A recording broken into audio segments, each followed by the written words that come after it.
Isang pirasong puting papel. Iyon ang sumalubong kay Lindy sa gitna ng hapagkainan na pinaghandaan niya ng buong puso. Isang pirasong papel na nakapatong sa tabi ng niluto niyang adobong manok sa gata, ang paborito ni Marco. Ang amoy ng gata at laurel ay tila isang matamis na pangako, pero ang papel na yon ay parang isang malamig na anino na biglang bumalot sa buong kusina. Hinaplos niya ang kanyang sinapupunan. 5 buwan. 5 buwang puno ng pag-asa at pangarap. Ito na dapat ang gabing sasabihin niya kay Marco, ang pinakamagandang balita ng kanilang buhay. Naramdaman niya ang pagbukas ng pinto. Agad siyang napangiti. Pilit iwinawaksi ang kaba sa kanyang dibdib. Marco, andito ka na pala. Halika, nagluto ako ng paborito mo. Pumasok si Marco, ngunit hindi man lang siya tinapunan ng tingin. Ang mga mata nito ay diretso sa mesa, sa puting papel na naroon. Inilapag niya ang kanyang briefcase sa sahig ng may kalabog. Ano? Ano itong papel, Marco? Tanong ni Lindy. Ang nangiti ay unti-unting naglalaho sa kanyang mga labi. Basahin mo. Malamig na sagot ni Marco, habang naghuhubad ng kanyang relos. Walang emosyon, walang init. Ang lalaking pinakasalan niya ay parang isang estranghero. Nanginginig ang mga kamay ni Lindy nang abutin ng papel. Divorce papers. Ang mga salita ay tila tumalon mula sa papel at sumampal sa kanyang mukha. Hindi ko maintindihan. Halos pabulong niyang sabi. Naramdaman niya ang unti-unting pag-init ng kanyang mga mata. Marco, anong ibig sabihin nito? Nagbibiro ka lang, di ba? Humarap sa kanya si Marco. Sa wakas, tumingin ito sa kanya, ngunit ang mga mata nito ay puno ng inis at pagod. Hindi na ako masaya, Lindy. Simple lang. Pagod na ako. Pagod? Saan? Nagsimula ng mamuo ang mga luha sa kanyang mga mata. Ginagawa ko naman ang lahat, Marco. Para sa'yo. Para sa pamilya natin. Isang mapaklang tawa ang kumawala kay Marco. Pamilya. Lindy, matagal na tayong may problema. At ngayon, may iba na akong mahal, si Cassandra. At handa siyang ibigay sa akin ang buhay na hindi mo kayang ibigay. Bawat salita ay parang isang punyal na bumaon sa kanyang puso. Si Cassandra, ang mayaman nilang kliyente sa kumpanya. Ngayon ay nagkaroon ng saysay ang lahat. Ang mga gabing ginagabi siya sa pag-uwi. Ang mga biglaang business trip. Ang lamig sa kanilang pagtabi. Pero Marco, humakbang siya palapit. Ang mga luha ay malayang dumadaloy na sa kanyang pisngi. Hinawakan niya ang kamay nito. Paano tayo? Paano ang anak natin? Bumagsak ang mga salita mula sa kanyang bibig na may kasamang bigat. Buntis ako, Marco. Magkakaanak na tayo. Inaasahan niya ang gulat, ang pag-aalinlangan. Kahit kaunting awa man lang. Pero wala. Hinila ni Marco ang kamay nito pabalik, na para bang siya ay isang maruming bagay. Huwag mo akong daanin sa drama mo, Lindy. Mariin niyang sabi. Kung totoo man yan, problema mo na yan. Hindi ko na yan responsibilidad. Kasabay ng malakas na kulog sa labas ay ang biglang pagbukas ng pinto. Pumasok ang ina ni Lindy, si Aling Dolores, na may dalang payong. Nanay! Sigaw ni Lindy, naghahanap ng kakampi. Nay, tulungan niyo po ako. Si Marco gusto akong hiwalayan. Ngunit imbes na damayan, isang matalim na tingin ang ipinukol sa kanya ni Aling Dolores. Lumapit ito hindi sa kanya, kundi kay Marco. Marco, iho, tapos na ba? Tanong ng sarili niyang ina. Ang boses nito ay puno ng pag-aalala. Hindi para sa kanya, kundi para sa kanyang manugang. Napanganga si Lindy. Alam niyo po ito, Nay? Tumingin si Aling Dolores sa kanya. Ang mga mata ay puno ng pagkasuklam. Oo, at dapat lang nagawin ito ni Marco. Ano bang naibigay mo sa kanya, Lindy? Puro ka lang pabigat. Mula noon hanggang ngayon, kamalasan ang dala mo sa pamilyang ito. Pero Nay, Apo niyo po ang dinadala ko. Humagulgol si Lindy. Apo. Halos dumura si Aling Dolores. Isang apo na palalakihin sa hirap. Huwag na. Mas mabuti pang wala. Si Marco ay may magandang kinabukasan kay Cassandra. Ikaw? Ano ka? Isang malaking pagkakamali. Ang sakit. Ang sakit na nanggagaling sa sarili niyang ina ay mas matindi pa sa 10 beses na pananaksak. Umalis ka na, Lindy, sabi ni Marco, na ngayon ay tinutulak na siya papalabas. Wala ka na nang babalikan dito. Huwag! Maawa kayo. Pagmamakaawa niya, habang kinukuha ni Aling Dolores ang iilang damit niya at inihagis sa labas, sa putikan. Hinawakan siya ni Marco sa braso ng mahigpit. Sinabi kong umalis ka na. Itinulak siya palabas sa gitna ng malakas na ulan. Bumagsak siya sa putikan. Ang kanyang damit ay nabasa. Ang kanyang puso ay basag na basag. Sinubukan niyang tumayo. Dumudulas ang kanyang mga paa. Kumatok siya ng kumatok sa pinto. Marco, Nay, parang awa niyo na. Huwag niyo itong gawin sa akin. Sa anak natin. Narinig niya ang paglock ng pinto. Pagkatapos ay katahimikan. Tanging ang malakas na buhos ng ulan at ang kanyang mga hikbi ang maririnig. Nanginginig sa ginaw at sa sobrang sakit, napayoko na lang siya. Ang ulan ay tila nakikiiyak sa kanya. Wala na. Wala na ang lahat. Ang lalaking minahal niya, ang ina na inaasahan niyang magtatanggol sa kanya. Lahat sila ay tinalikuran siya sa gabing pinakailangan niya sila. Ang kanyang kamay ay napahawak sa isang maliit na papel sa kanyang bulsa. Ang lottery ticket. Ang ticket na ibinigay sa kanya kaninang umaga ng isang matandang babae na tinulungan niyang tumawid. Sana ito na ang magbago ng buhay mo, Ineng, sabi nito sa kanya. Natawa siya ng mapakla.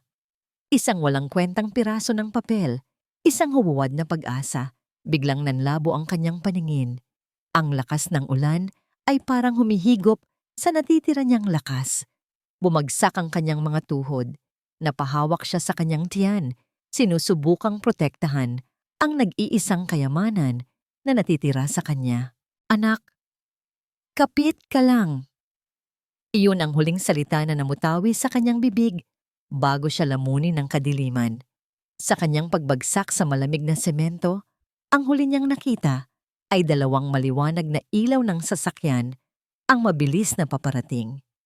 Ang unang naramdaman ni Lindy ay ang lambot ng unan sa kanyang pisngi at ang bigat ng isang makapal na kumot sa kanyang katawan. Dahan-dahan niyang iminulat ang kanyang mga mata. Puti! Isang puting kisame ang sumalubong sa kanya, hindi ang pamilyar na kisame na may mga mantsa ng tulo ng ulan sa bahay nila ni Marco. Napabalikwas siya ng bangon.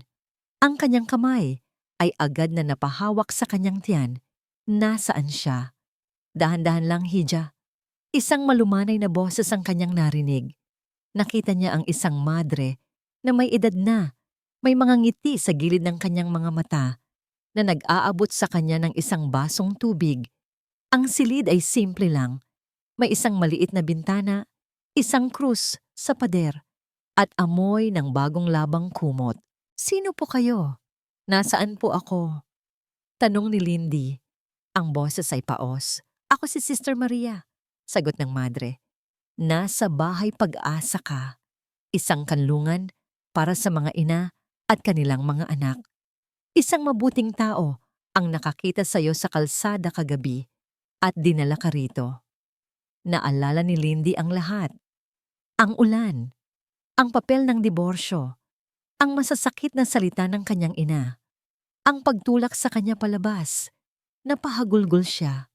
Ang sakit ay bumalik, sariwa at masakit pa rin. Naramdaman niya ang marahang paghaplos ni Sister Maria sa kanyang likod.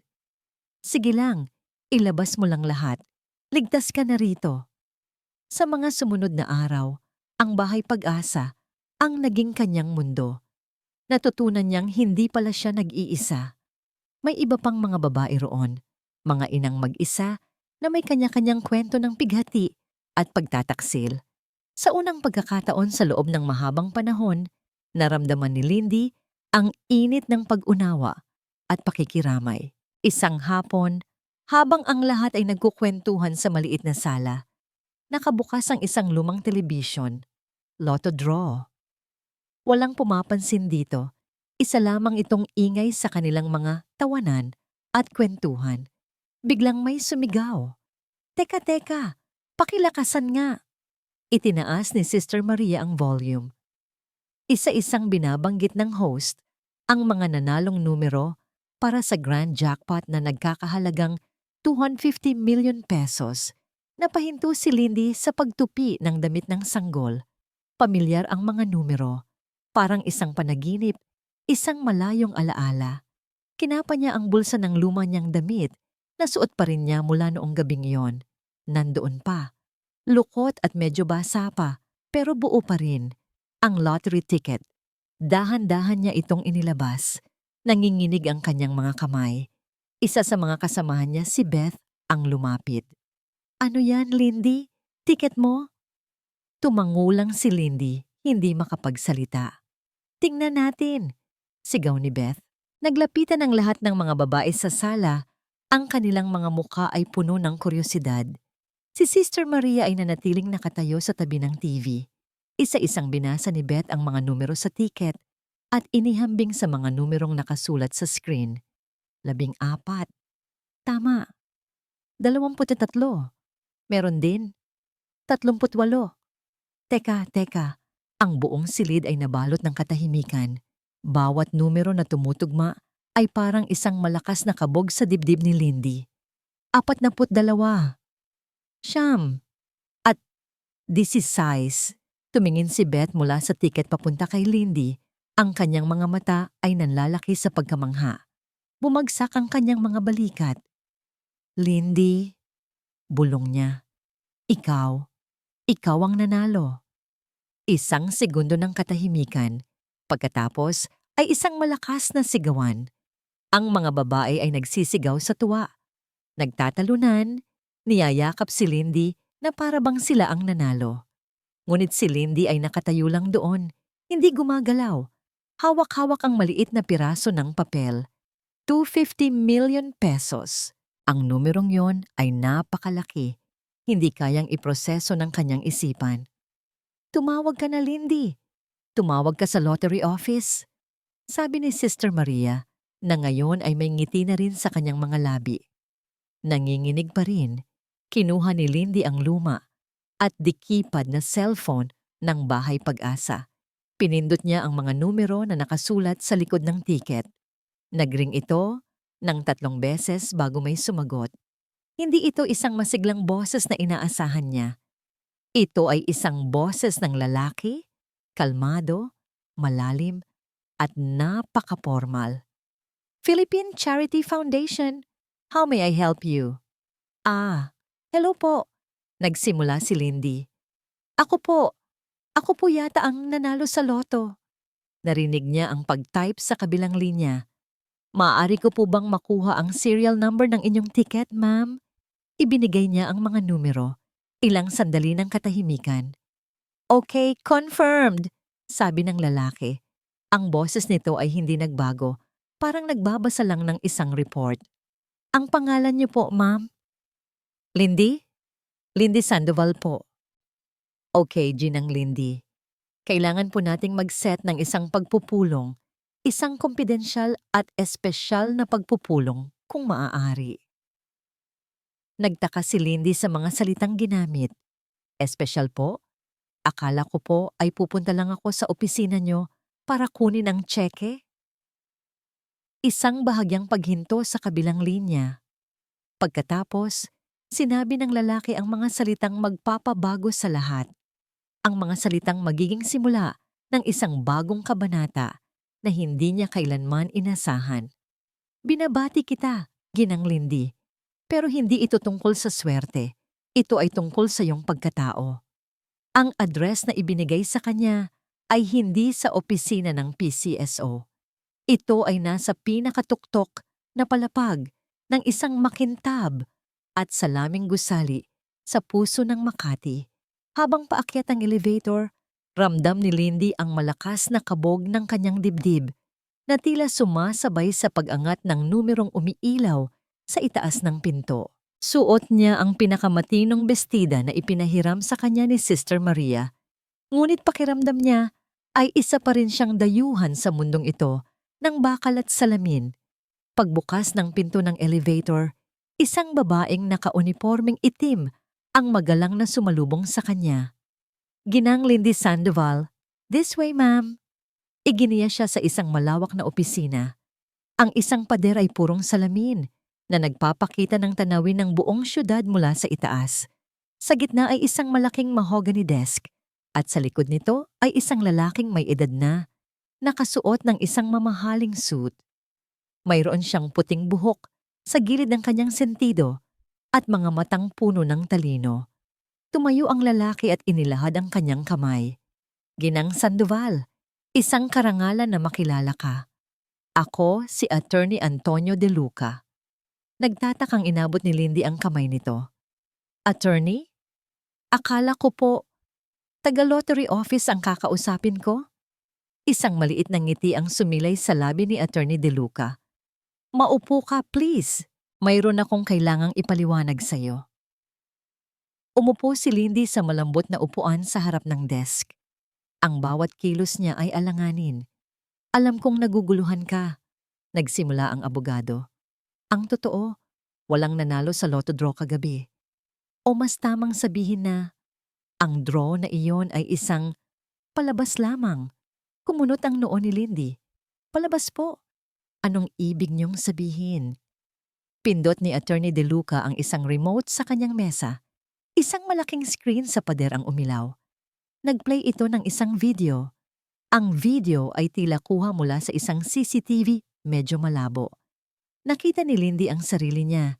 Isang linggo na ang nakalipas sa labas ng isang palengke.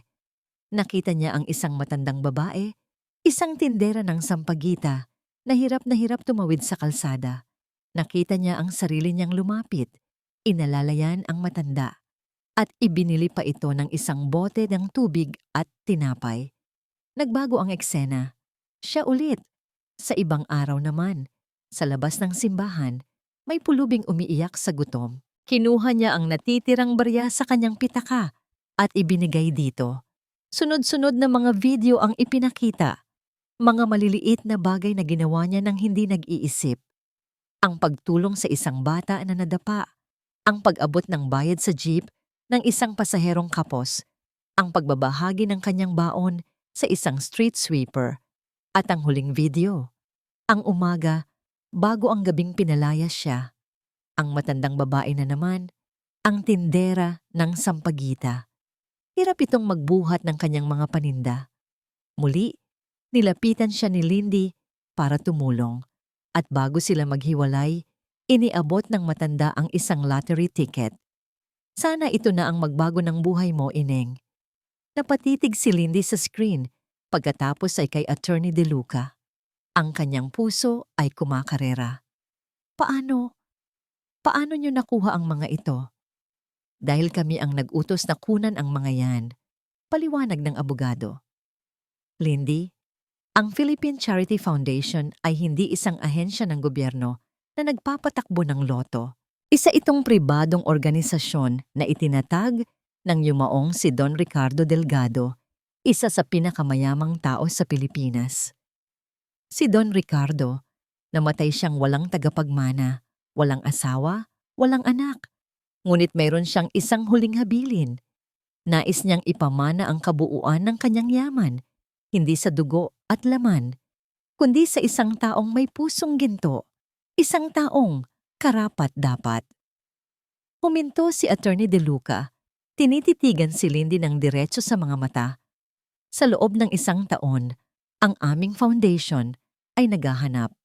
Nagpadala kami ng mga tao sa iba't ibang lugar, mga taong nagpanggap na mahirap at nangangailangan, upang subukin ang kabutihan ng mga ordinaryong Pilipino. Ikaw, Lindy, ang isa sa mga kandidato namin. Ang tiket na yan," itinuro niya ang tiket na hawak pa rin ni Lindy, "ay hindi isang lottery ticket. Isa iyang imbitasyon. Ang lotto draw ay isang paraan lamang para maiparating sa iyo ang balita nang hindi ka pagdududahan ng mga tao sa paligid mo. Ang 250 million pesos, iyon ay simula pa lamang. Pakiramdam ni Lindy ay umiikot ang kanyang paligid. Isang panaginip. Ito ay isang panaginip. Hindi, hindi po ako makapaniwala. Halos pabulong niyang sabi. Inilapag ni Attorney De Luca ang isang makapal na folder sa mesa. Binuksan niya ito. Mga papeles, titulo ng lupa, stock certificates. Ang mga numerong nakasulat doon ay hindi na kayang bilangin ng kanyang mga daliri. Lindy Sandoval, formal na sabi ng abogado. Sa ngalan ng yumaong Don Ricardo Delgado at ng Philippine Charity Foundation, ikaw ang pinipili naming tagapagmana ng kanyang buong yaman. Ang kailangan mo lang gawin ay pirmahan ang mga dokumentong ito. Nakatitig lang si Lindy sa mga papel. Ang kanyang isip ay lumilipad pabalik sa gabing iyon.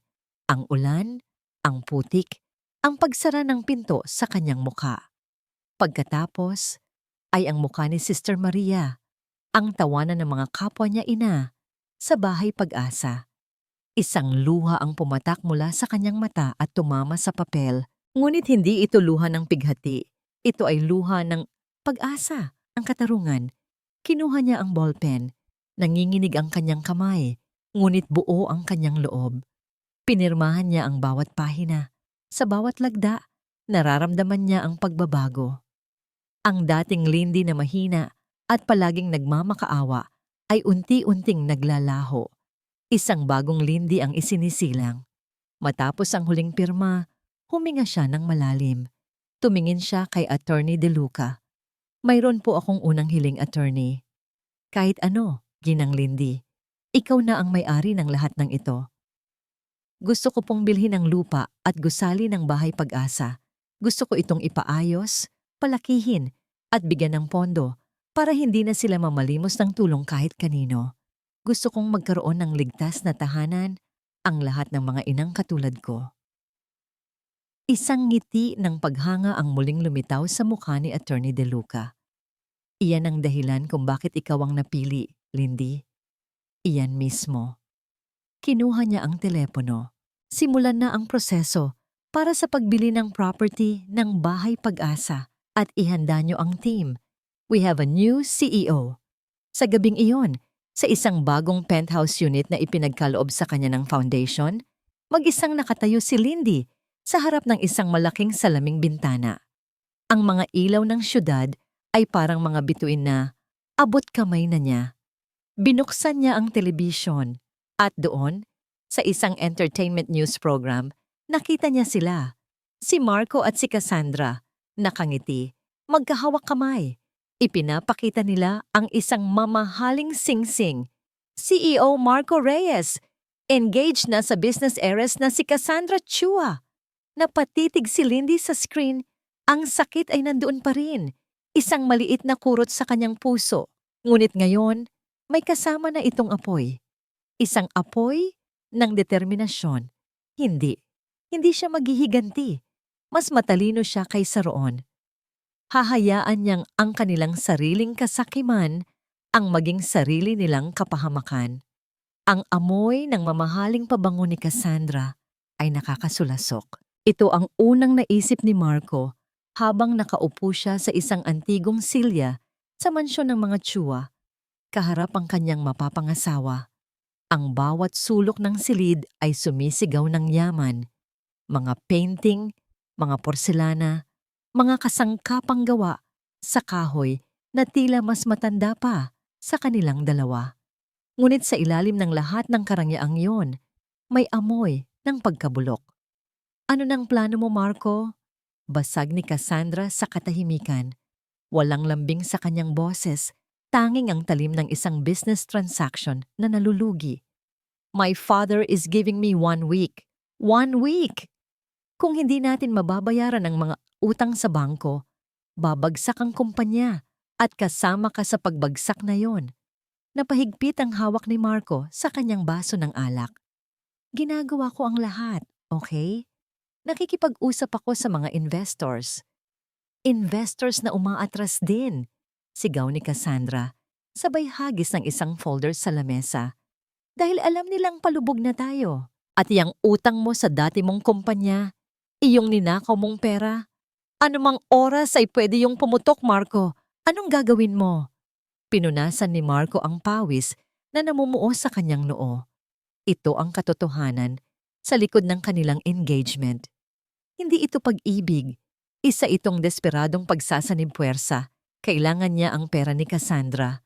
At kailangan ni Cassandra ang kanyang galing sa negosyo para isalba ang kanilang pamilya. Isang malaking pagkakamali.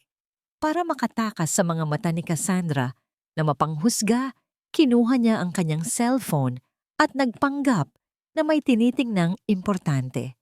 Nag-scroll siya sa newsfeed, naghahanap ng kahit anong makalilibang sa kanya. At doon niya nakita isang viral na artikulo.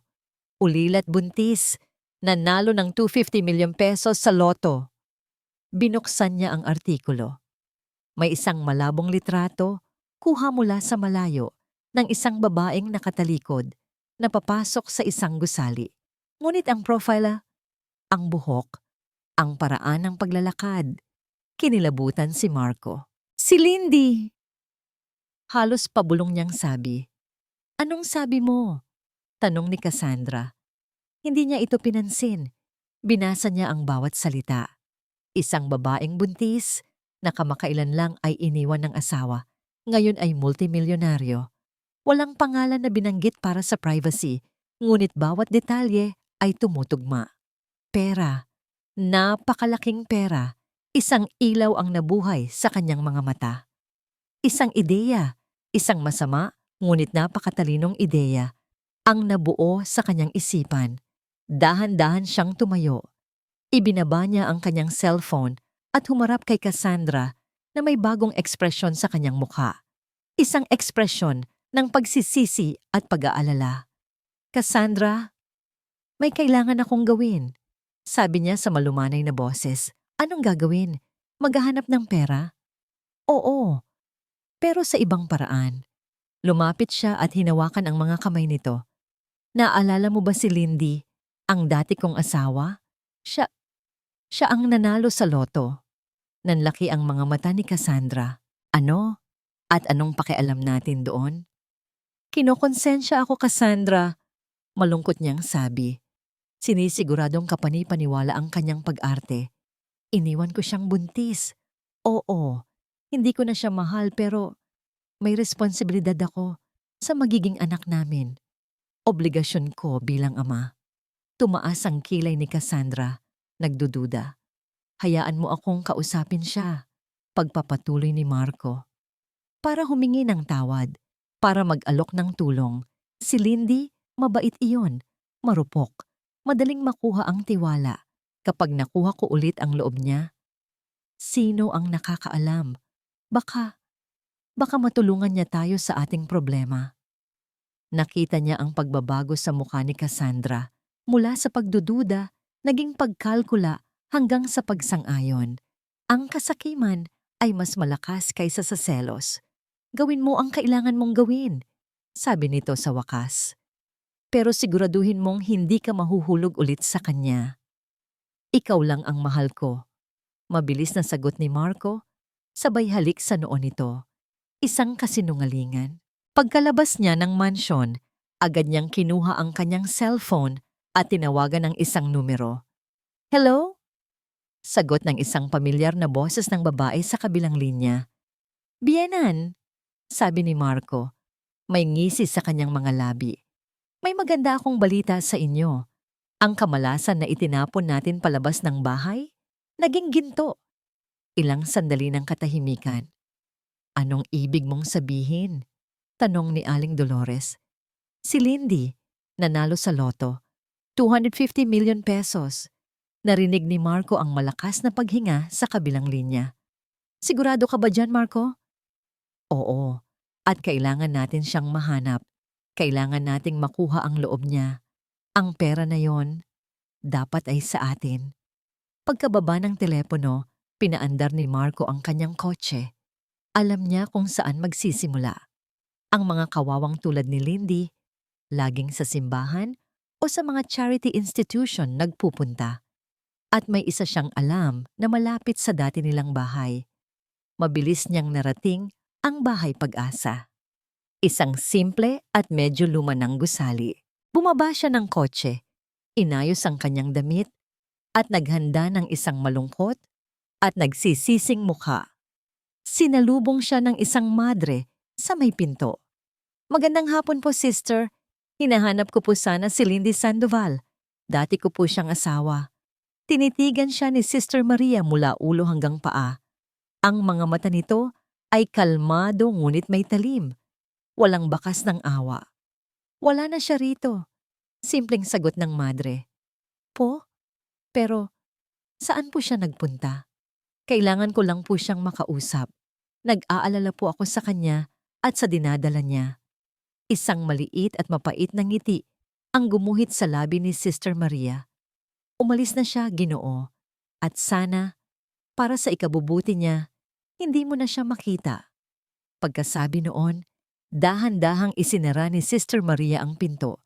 Iniwan si Marco na nakatayo sa labas, puno ng pagkabigla at nag-aalab na galit. Sa harap ng isang malaking salamin na sumasakop sa buong pader, tinitigan ni Lindy ang kanyang sarili.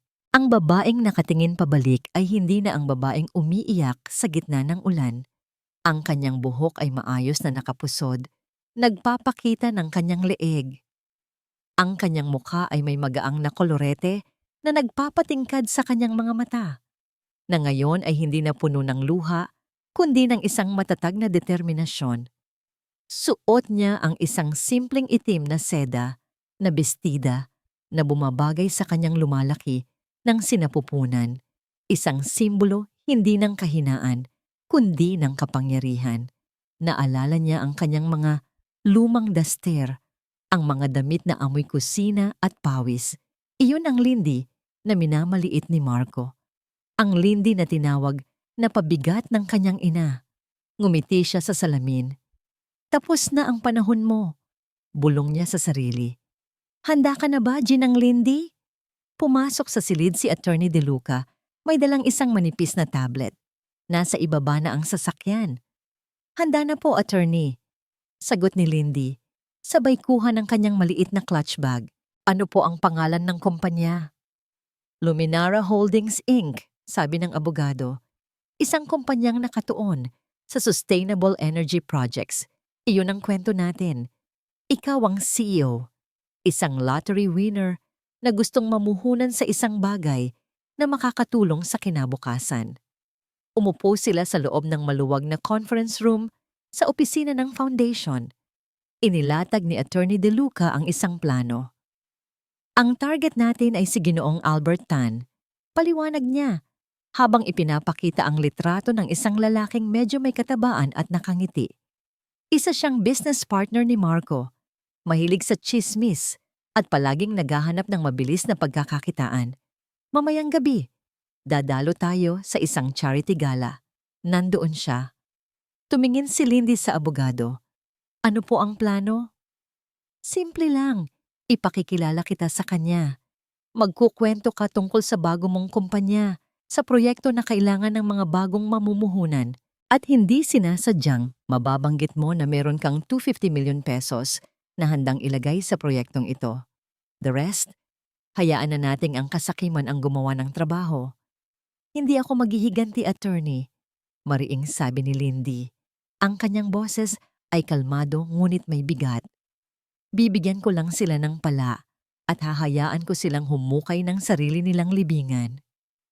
Isang ngiti ng paghanga ang nakita ni Lindy sa mukha ni Attorney De Luca. Ang charity gala ay ginanap sa isang 5-star hotel. Ang mga tunog ng piano, ang mga kumikinang na alahas, at ang mga halakhak ng mga mayayaman ay bumalot sa paligid. Noong una, nakaramdam ng kaba si Lindy, ngunit hinawakan niya ang kanyang tiyan at naramdaman ang bahagyang paggalaw ng kanyang anak. Para sa kanya ito, para sa kanilang kinabukasan. Madali nilang nakita si Ginoong Tan na abala sa pakikipag-usap sa isang grupo. Lumapit si Attorney De Luca kasama si Lindy. Albert, kamusta na? Bati ng abogado.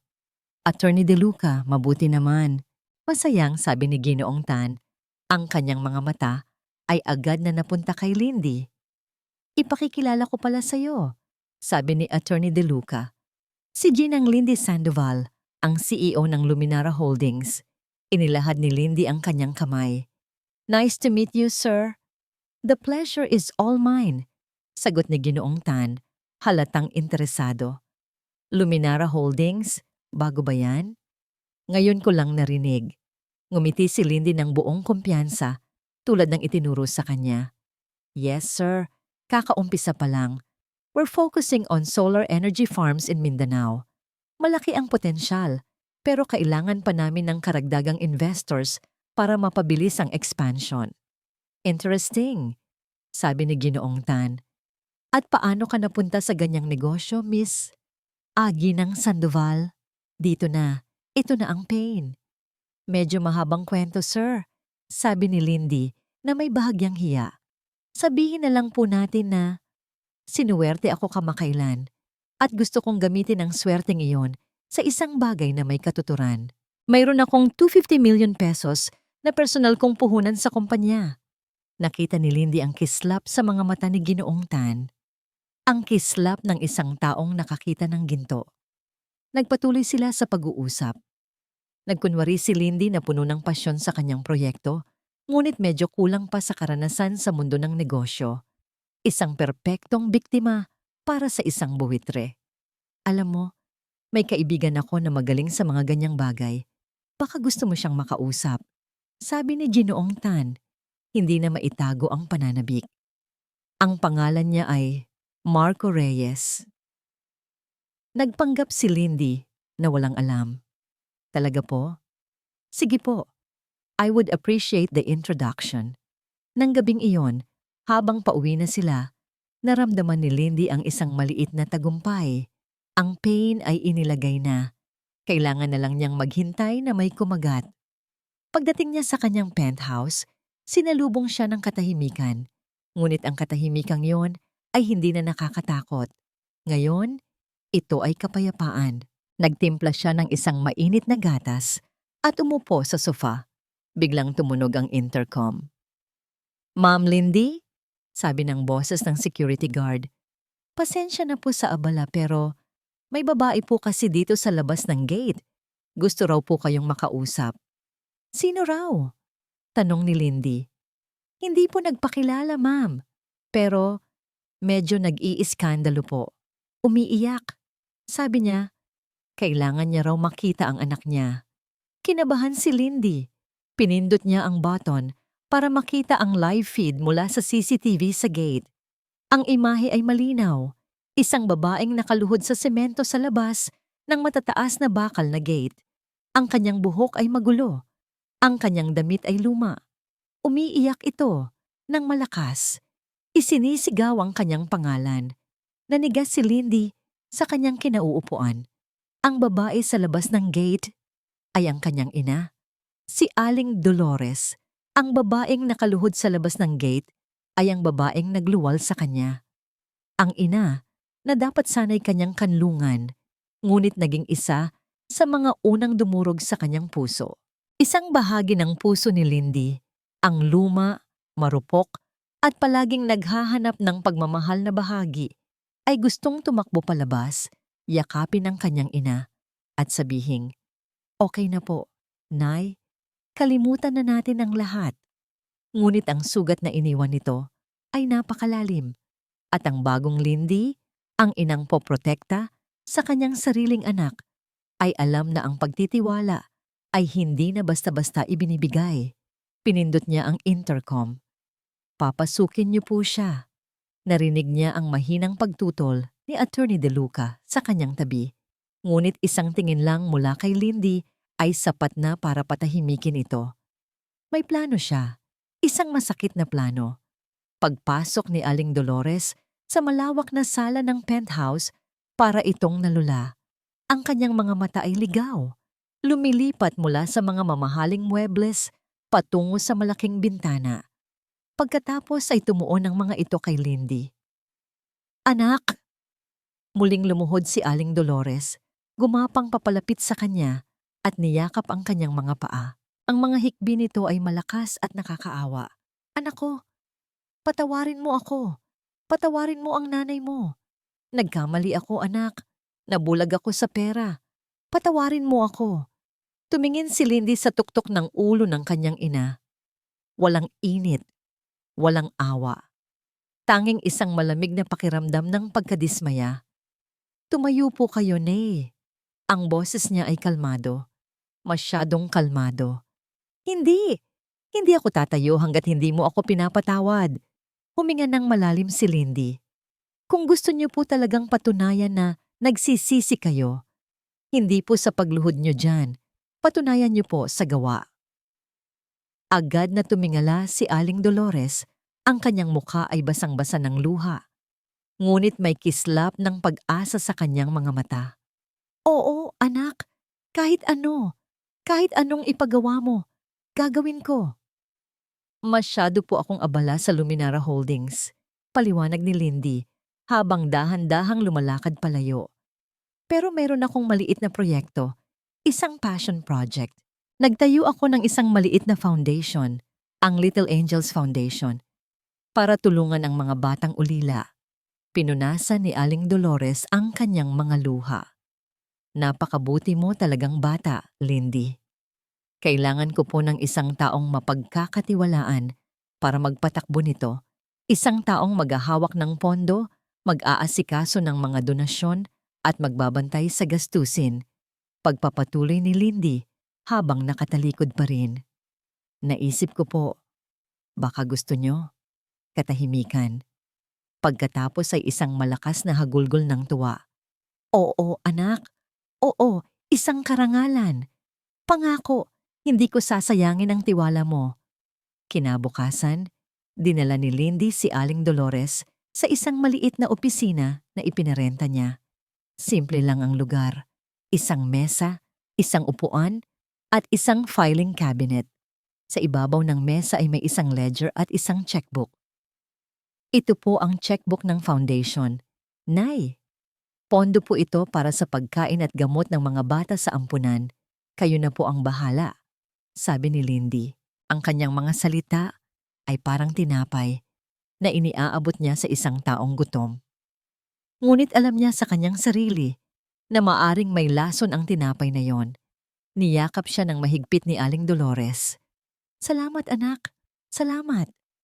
Ang yakap ay malamig. Sa sumunod na 2 araw, pinanood ni Lindy ang kanyang ina mula sa malayo. Sa isang madilim na security room, kasama si Attorney De Luca, tinitingnan nila ang live feed mula sa isang maliit na kamera na nakatago sa opisina ng foundation. Sa una, nakaramdam ng pag-asa si Lindy. Nakita niya ang kanyang ina na masipag na nag-aayos ng mga papel, tumatawag sa mga ampunan, at mukhang seryoso sa kanyang trabaho. Baka nagbago na nga siya, attorney? Bulong ni Lindy, halos gusto nang maniwala. Ngumiti lang ng tipid ang abogado. Let's wait and see.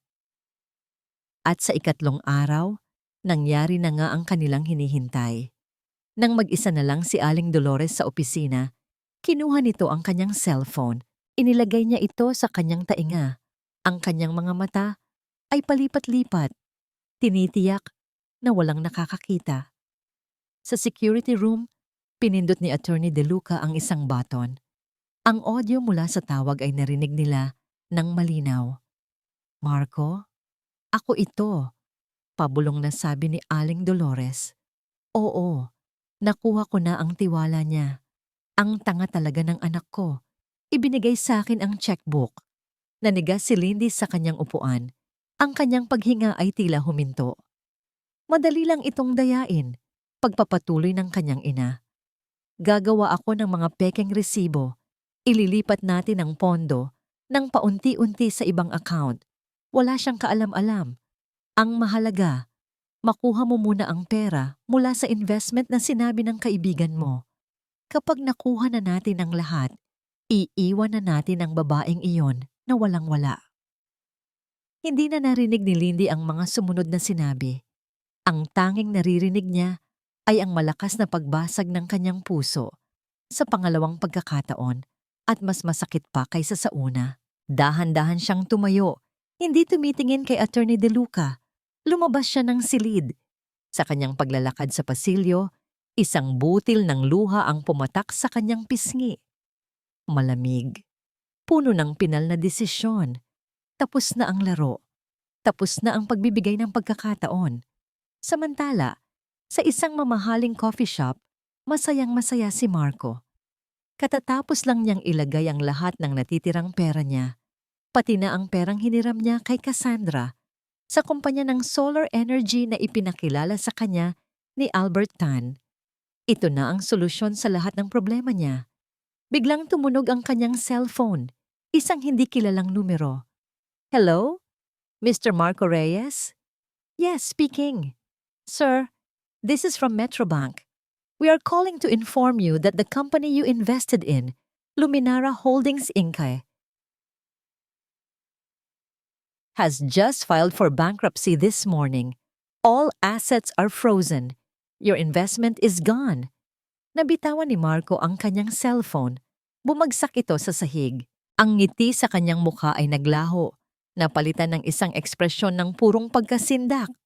Wala na. Wala na ang lahat. Hindi. Hindi totoo to. Paulit-ulit na sinasabi ni Marco sa kanyang isipan habang nakatitig sa cellphone na bumagsak sa sahig. Ang tunog ng mga kubyertos at malumanay na musika sa coffee shop ay tila nanggagaling sa ibang mundo. Ang tanging naririnig niya ay ang malakas na pag-ugong sa kanyang tainga at ang dagundong ng kanyang puso. Bankrupt, frozen, gone. Ang mga salita ay parang mga pako na ibinabaon sa kanyang utak. Isang babae, ang mahina at walang kwentang si Lindy. Nilinlang siya, pinikot, pinaglaruan. Isang galit na hindi niya panaramdaman kailanman ang biglang umakyat mula sa kanyang sikmura. Isang mainit at mapait na galit. Mabilis siyang tumayo at tumakbo palabas. Hindi na pinansin ang mga nagtatakang tingin ng mga tao. Kailangan niyang makita si Cassandra. Kailangan niyang magpaliwanag. Nadatnan niya si Cassandra sa malawak nitong walk-in closet na mimili ng damit. Ang mukha ni Marco ay putlang-putla. Ang kanyang paghinga ay habol. Cassandra, may problema. Tumingin ito sa kanya mula sa salamin. Isang kilay ang nakataas. Anong problema na naman, Marco? Ang investment, nawala lahat. Isang scam pala. Kailangan natin. Bago pa man niya matapos ang kanyang sasabihin, isang matunog na sampal ang dumapo sa kanyang pisngi. Walang tayo, Madam Marco, malamig na sabi ni Cassandra. Ang bawat salita ay may lason. Ikaw ang may problema. Isang kang inutil, isang parasito. Akala mo ba hindi ko alam ang mga pinaggagawa mo? Akala mo ba hindi ko alam na ninakawan mo rin ang dati mong kumpanya? Napaatras si Marco. Hindi. Mahal kita. Isang malakas na halakhak ang kumawala kay Cassandra. Isang halakhak na walang kagalakan. Mahal, Marco, ginamit lang kita. At ngayon, wala ka ng silbi. Isa ka ng basura. Ipinag-utos niya sa mga security guard na kalad ka rin si Marco palabas. Ang kanyang mga mamahaling damit at sapatos ay inihagis sa kalsada na parang mga basahan. Huwag mo na akong lalapitan kahit kailan. Iyon ang huling sigaw ni Cassandra bago isara ang malaking gate ng mansyon. Naiwan si Marco sa kalsada kasama ang mga gamit niya na nagkalat. Basura. Iyon ang tingin sa kanya ng lahat. Saan siya pupunta? Wala siyang pera. Wala siyang trabaho. May utang siya. At may mga taong maghahabol sa kanya dahil sa pagnanakaw niya. Nasa dulo na siya ng bangin. At sa ilalim ng bangin na yon, nakikita niya ang nakangising mukha ni Lindy. May isang tao na lang siyang malalapitan. Isang taong kasing desperado niya. Nagkita sila ni Aling Dolores sa isang tago at mabahong beer house. Ang dating matapobring babae ay mukha na ring gusgusin. Ang mga mata nito ay puno ng galit nang ikinuwento nito kung paano niya nalaman na isa lang palang pain ang foundation. Niloko niya ako, sigaw ni Aling Dolores, sabay lagok ng beer. Niloko ako ng sarili kong anak, walang hiya siya. Niloko niya tayong lahat, sabi ni Marco. Ang kanyang boses ay nanginginig sa galit. Hindi niya pwedeng gawin sa atin to. Pera natin yon. Pera ko yon. Ang buhay na dapat ay sa akin. Anong gagawin natin? Tanong ni Aling Dolores. Ang kanyang boses ay puno ng kawalang pag-asa. Tinitigan ni Marco ang kanyang biyenan. Nakita niya sa mga mata nito ang parehong kasakiman at galit na nag-aalab din sa kanya. Isang masamang plano ang nabuo sa kanyang isipan, isang plano na isinilang mula sa purong desperasyon. Kung hindi natin makukuha sa santong dasalan, bulong ni Marco, kunin natin sa santong paspasan. Naintindihan agad ni Aling Dolores ang ibig niyang sabihin. Sinundan nila si Lindy sa loob ng 2 araw. Nalaman nila na madalas itong bumisita sa Bahay Pag-asa. Ang lugar na yon, na minsan niyang kinasuklaman, ay naging susi sa kanyang plano. Ito ang lugar kung saan si Lindy ay kampante, kung saan siya ay masaya. Sa isang maaliwalas na hapon, nakita nila si Lindy sa hardin ng ampunan. Nakaupo ito sa isang bench na papaligiran ng mga batang naglalaro.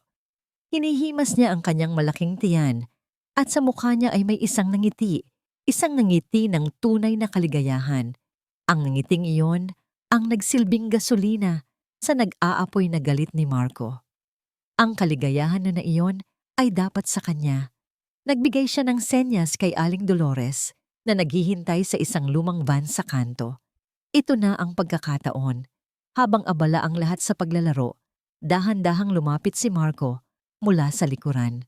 Walang nakapansin sa kanya. Ang lahat ay nakatuon sa masayang si Lindy. Isang mabilis na kilos, isang kamay na tumakip sa bibig ni Lindy at isang braso na pumulupot sa kanyang leeg. Ang tanging narinig ay isang muffled na sigaw bago niya ito mabilis na kinaladkad patungo sa likod ng gusali kung saan walang tao. Shhh! Bulong niya sa taingan nito habang nararamdaman ang pagpupumiglas ni Lindy. Sumama ka lang sa amin ng maayos at walang masasaktan. Itinulak nila siya sa loob ng van. Agad na tinalian ni Aling Dolores ang kanyang mga kamay at paa at tinakpan ng panyo ang kanyang mga mata. Pinaandar ni Marco ang sasakyan palayo. Iniwan ang isang hardin na puno ng mga batang hindi namalayan na ang kanilang anghel na tagapag-alaga ay dinukot na ng mga demonyo. Nagising si Lindy sa amoy ng alikabok at kalawang. Dahan-dahan niyang iminulat ang kanyang mga mata. Madilim. Ang tanging ilaw ay nanggagaling sa isang bumbilya na nakasabit sa mataas na kisame ng isang abandonadong bodega. Nakatali siya sa isang upuan. Sa harap niya lumabas mula sa dilim ang 2 anino. 2 mukha na naging dahilan ng kanyang mga bangungot. Si Marco, na mayroong isang baliw na ngiti sa kanyang mga labi. At ang kanyang ina, si Aling Dolores, na may isang malamig at walang emosyon na mukha. Gising ka na pala, mahal ko, sabi ni Marco. Ang boses ay puno ng panunuya. Sinubukan ni Lindy na magsalita, ngunit ang kanyang lalamunan ay tuyo. Huwag kang mag-alala, pagpapatuloy ni Marco habang naglalakad paikot sa kanya. Simple lang ang gusto namin. I-transfer mo sa amin ang lahat ng pera mo. Pagkatapos noon, malaya ka nang umalis. Tinitigan sila ni Lindy. Ang kanyang mga mata ay puno ng tapang sa kabila ng takot. Bigla, isang matinding kirot ang kanyang naramdaman sa kanyang puson. Napapikit siya ng mariin at napahinga ng malalim. Nangyari ulit ito. Mas malakas. Isang alon ng sakit na hindi niya pa naramdaman kailanman. Naintindihan niya kung ano ang nangyayari. Ang kanyang mga mata ay nanlaki sa takot. Hindi ngayon. Huwag ngayon. Napatingin siya sa sahig. May basa. Pumutok na ang kanyang panubigan. Ang bata.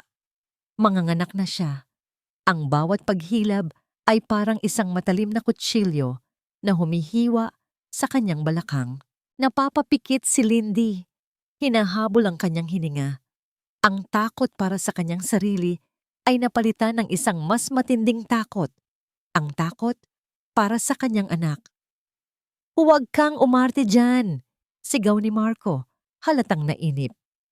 "I-type mo na ang password sa cellphone mo at i-transfer mo ang pera." Ngunit hindi na nakikinig si Lindy kay Marco. Ang kanyang mga mata ay nakatuon sa nag-iisang tao na maaaring may natitira pang kahit katiting na puso sa silid na yon. Ang kanyang ina. Nakita niya ang pagbabago sa mukha ni Aling Dolores. Ang dating walang emosyon na maskara ay nagkaroon ng lamat. Habang pinapanood siya nitong namimilipit sa sakit, natigilan ito. Parang may isang malayong alaala na bumabalik. Ito na ang pagkakataon ni Lindy. Ginamit niya ang lahat ng natitira niyang lakas. "Nay," halos pabulong niyang sabi. Ang boses ay nanginginig dahil sa sakit. Ganito rin po ba kasakit noon?" Kumunot ang noo ni Aling Dolores. "Anong pinagsasabi mo?" Isang panibagong paghihilab ang dumating. Sinabayan ito ni Lindy ng isang malakas na paghinga. Pagkatapos ay tinitigan niya ang kanyang ina, diretso sa mga mata. "Noong iwan niyo po ang isa niyo pang anak," sabi ni Lindy. Ang mga salita ay lumabas na parang isang hula. Isang desperadong tanong na matagal nang nakakubli sa kanyang puso. Kaya po ba ganito ang galit niyo sa akin? Dahil sa tuwing nakikita niyo ako, naaalala niyo siya?" Isang malakas na sampal ang tila tumama sa mukha ni Aling Dolores. Kahit walang sino mang gumalaw, ang kanyang mukha ay biglang namutla. Ang kanyang mga labi ay nanginig. Hindi totoo yan. Sinungaling." Sigaw niya, ngunit ang kanyang boses ay basag. "Hindi po ba?" Pagpapatuloy ni Lindy, ang mga luha ay dumadaloy na sa kanyang pisngi kasabay ng pawis. "Hindi po ba't may isa pa? Isang panganay na isinuko niyo dahil sa hirap. Kaya niyo ako tinuring na kamalasan. Dahil ayaw niyo nang bumalik sa kahirapan na yon. Ako ang buhay na paalala ng kasalanan niyo. Tumahimik ka." Ngunit huli na. Ang pader na itinayo ni Aling Dolores sa paligid ng kanyang puso sa loob ng maraming taon ay gumuho.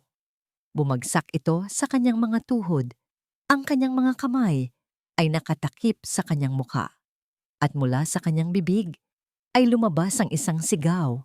Isang sigaw na hindi lang puno ng galit, kundi ng sakit, ng pagsisisi, at ng pagdurusa na kinimkim niya sa loob ng 30 taon.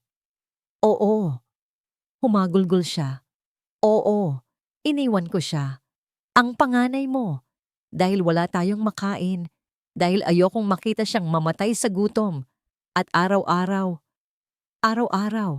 nakikita ko ang mukha niya sa mukha mo.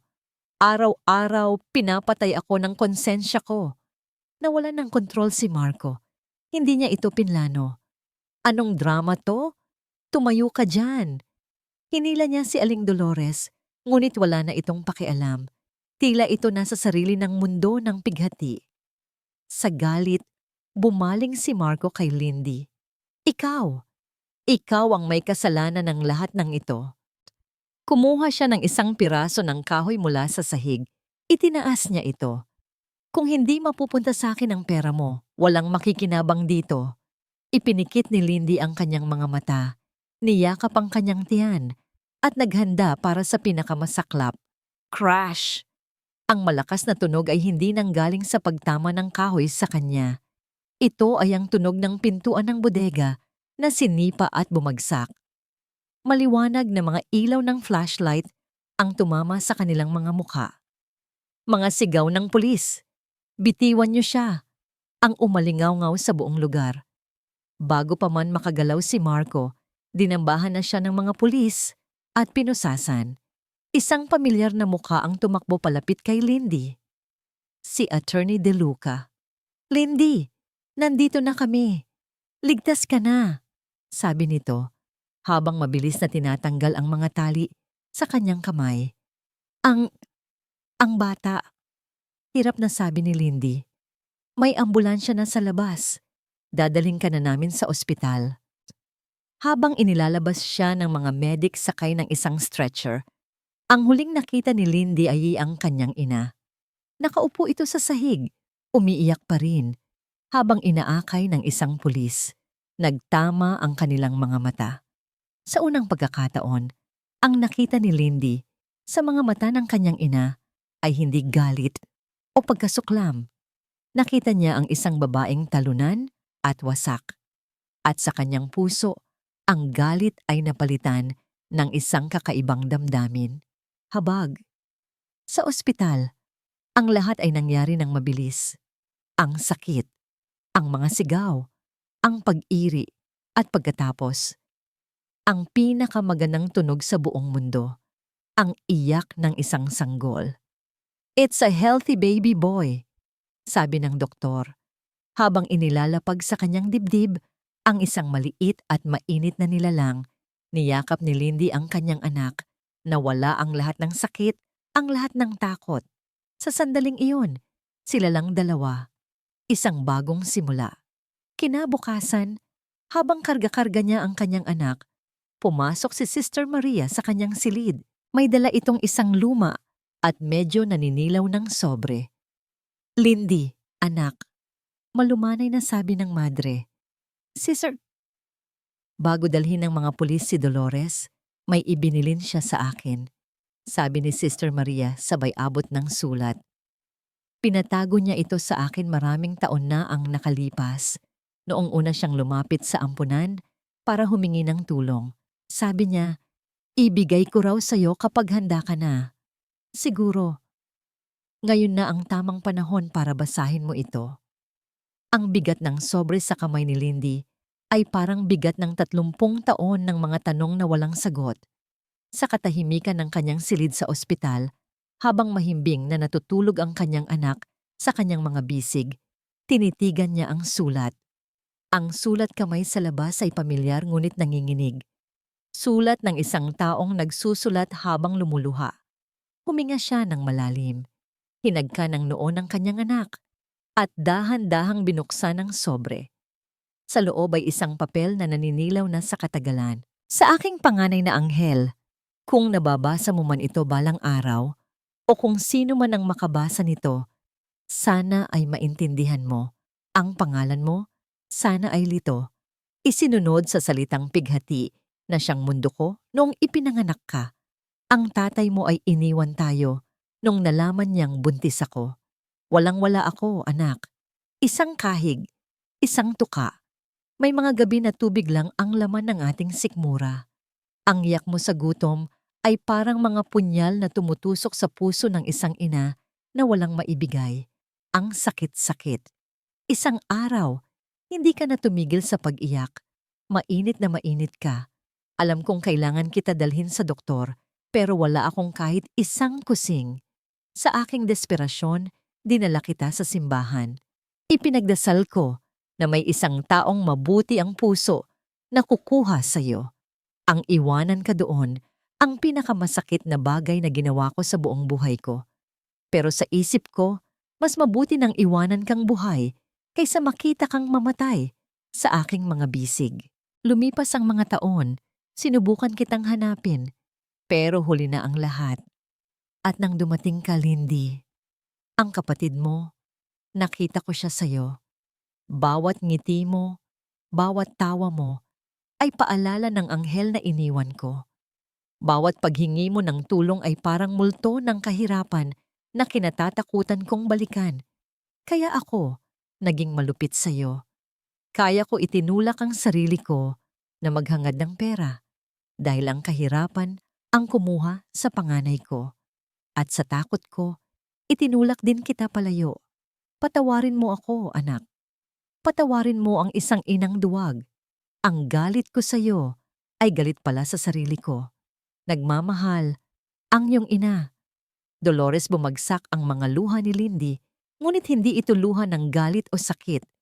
Ito ay luha ng pag-unawa. Ang mga piraso ng kanyang nakaraan, ang bawat masasakit na salita, ang bawat panunumbat, ang malamig na mga tingin, ay biglang nagkaroon ng kahulugan. Tumingin siya sa kanyang natutulog na anak. Ngayon, na isa na siyang ina. Naiintindihan niya. Hindi niya kayang isipin ang sakit, ngunit naiintindihan niya ang desperasyon. Hindi po pala galit ang nararamdaman niyo. Nay, bulong niya sa hangin.